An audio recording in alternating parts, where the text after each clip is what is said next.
পাঁচশ টকা দিছোঁ কিলো নহয় কিলো 300 কৰি এই হেৰি 2 কিলোত 150 কম হ'ব না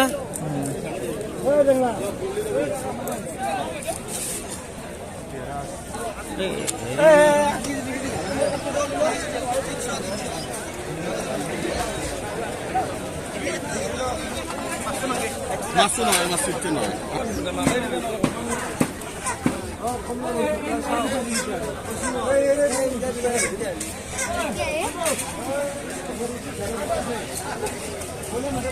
খাবই লাগে আৰু নাৰকিনা বস্তু কি